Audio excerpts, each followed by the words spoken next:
Hello. On the occasion of Halloween, I invite you to join me to listen to a strange story. A queer little tale about the eccentric behavior of a strange guest in a country hotel. This story is called The Pale Man. Sit down, turn off the light, and make sure you lock your door. This story was written by Julius Long.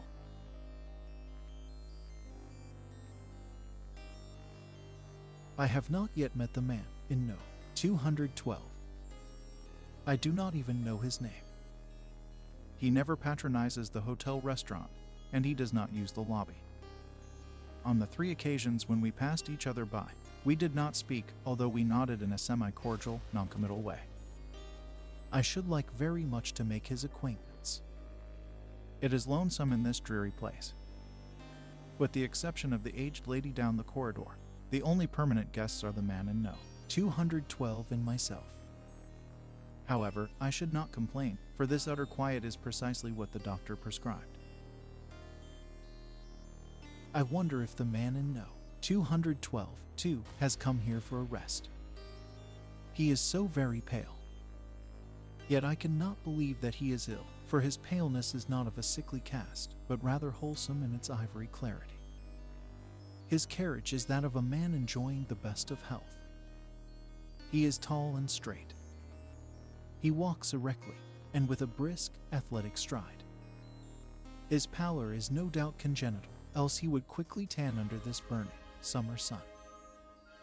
He must have traveled here by auto, for he certainly was not a passenger on the train that brought me, and he checked in only a short time after my arrival. I had briefly rested in my room and was walking down the stairs when I encountered him ascending with his bag. It is odd that our venerable bellboy did not show him to his room. It is odd, too, that, with so many vacant rooms in the hotel, he should have chosen No.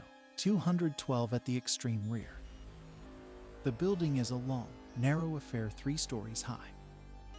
The rooms are all on the east side, as the west wall is flush with a decrepit business building. The corridor is long and drab, and its stiff, bloated paper exudes a musty, unpleasant odor. The feeble electric bulbs that light it shine dimly as from a tomb.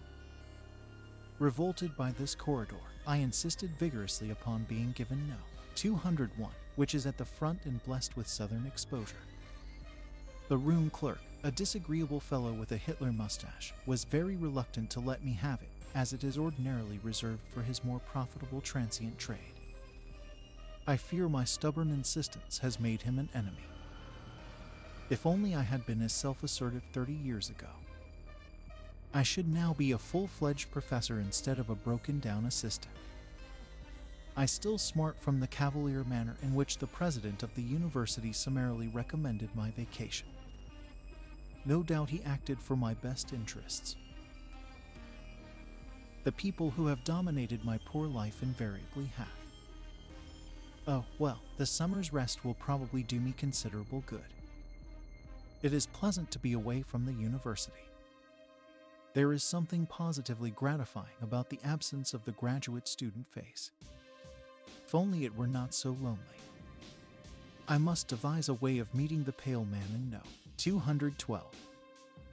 Perhaps the room clerk can arrange matters. I have been here exactly a week, and if there is a friendly soul in this miserable little town, he has escaped my notice. Although the tradespeople accept my money with flattering eagerness, they studiously avoid even the most casual conversation. I am afraid I can never cultivate their society unless I can arrange to have my ancestors recognized as local residents for the last 150 years. Despite the coolness of my reception, I have been frequently venturing abroad. In the back of my mind, I have cherished hopes that I might encounter the pale man in No. 211. Incidentally, I wonder why he has moved from No. 212. There is certainly little advantage in coming only one room nearer to the front. I noticed the change yesterday when I saw him coming out of his new room. We nodded again, and this time I thought I detected a certain malign satisfaction in his somber, black eyes. He must know that I am eager to make his acquaintance, yet his manner forbids overtures. If he wants to make me go all the way, he can go to the devil. I am not the sort to run after anybody. Indeed, the surly diffidence of the room clerk has been enough to prevent me from questioning him about his mysterious guest. I have been absenting myself from the hotel restaurant and patronizing the restaurants outside. At each I have ventured inquiries about the man in No. 210. No one at any restaurant remembered his having been there. Perhaps he has entree into the Brahmin homes of this town. And again, he may have found a boarding house. I shall have to learn if there be one. The pale man must be difficult to please, for he has again changed his room. I am baffled by his conduct. If he is so desirous of locating himself more conveniently in the hotel, why does he not move to No. 202, which is the nearest available room to the front? Perhaps I can make his inability to locate himself permanently an excuse for starting a conversation. I see we are closer neighbors now, I might casually say. But that is too banal. I must await a better opportunity. He has done it again. He is now occupying No. 209. I am intrigued by his little game. I waste hours trying to fathom its point. What possible motive could he have? I should think he would get on the hotel people's nerves. I wonder what our combination bellhop chambermaid thinks of having to prepare 4 rooms for a single guest. If he were not stone deaf, I would ask him. At present, I feel too exhausted to attempt such an enervating conversation. I am tremendously interested in the pale man's next move. He must either skip a room or remain where he is, for a permanent guest, a very old lady, occupies No. 208. She has not budged from her room since I have been here, and I imagine that she does not intend to. I wonder what the pale man will do. I await his decision with the nervous excitement of a devotee of the track on the eve of a big race. After all, I have so little diversion. Well, the mysterious guest was not forced to remain where he was, nor did he have to skip a room. The lady in No. 208 simplified matters by conveniently dying. No one knows the cause of her death, but it is generally attributed to old age. She was buried this morning. I was among the curious few who attended her funeral.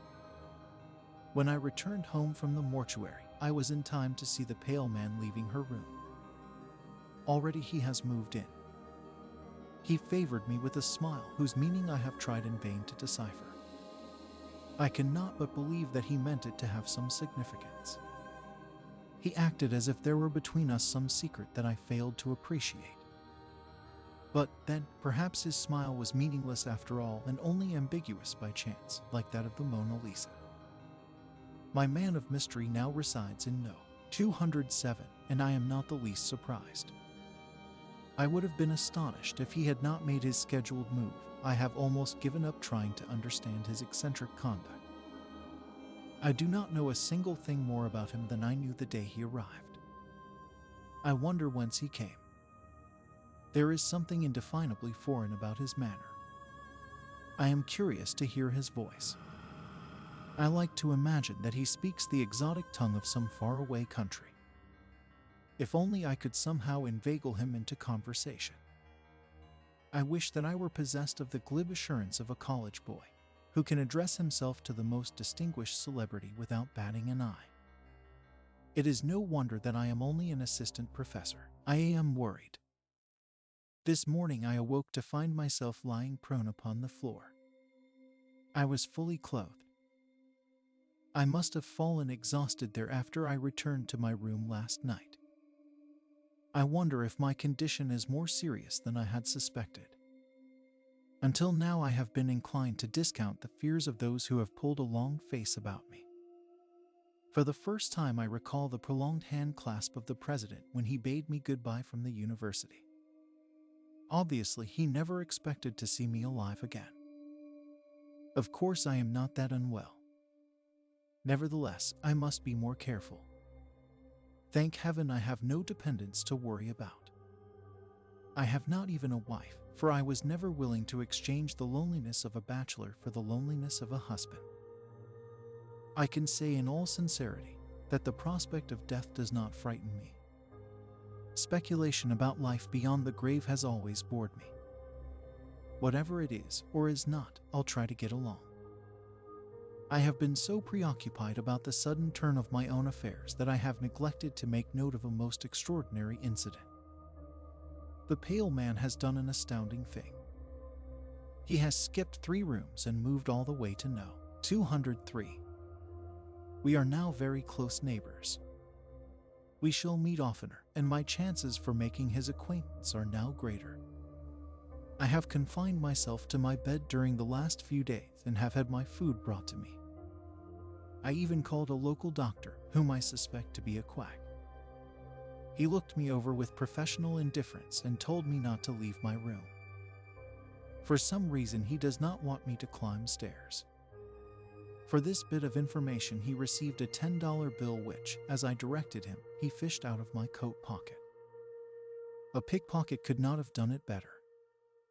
He had not been gone long when I was visited by the room clerk.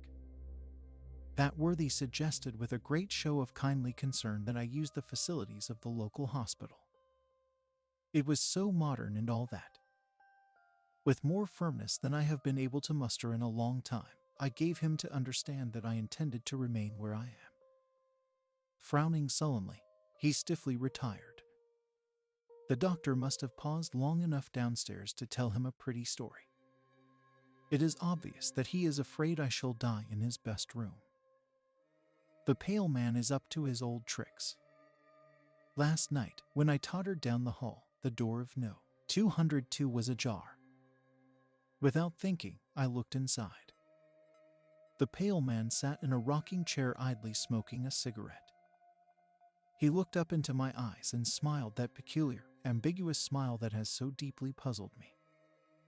I moved on down the corridor, not so much mystified as annoyed. The whole mystery of the man's conduct is beginning to irk me. It is all so inane, so utterly lacking in motive. I feel that I shall never meet the pale man. But, at least, I am going to learn his identity. Tomorrow I shall ask for the room clerk and deliberately interrogate him. I know now. I know the identity of the pale man, and I know the meaning of his smile.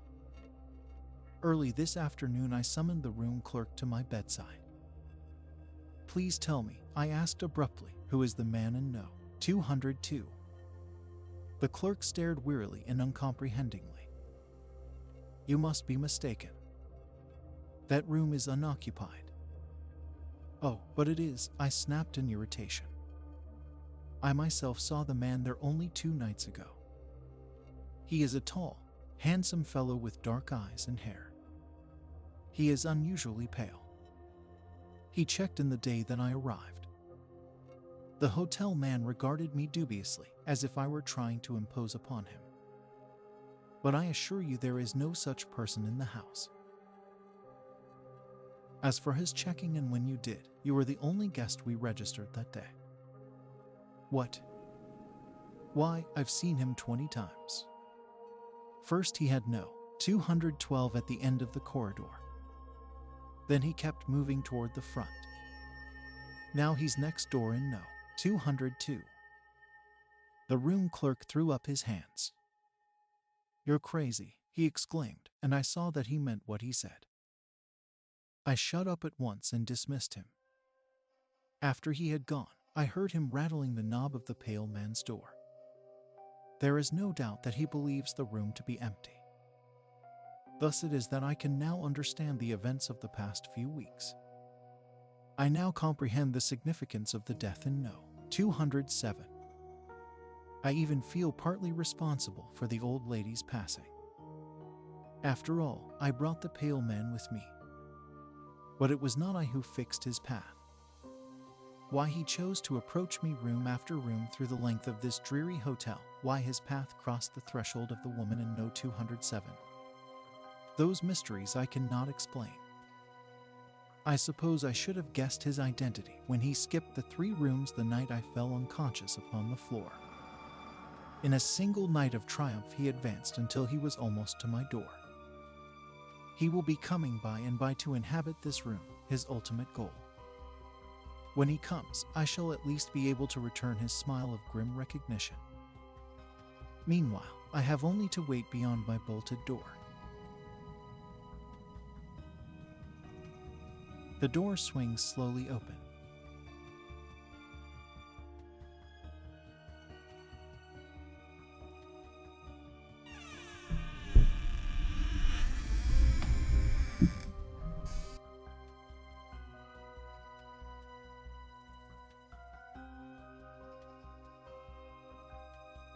Thanks for listening to this very strange story.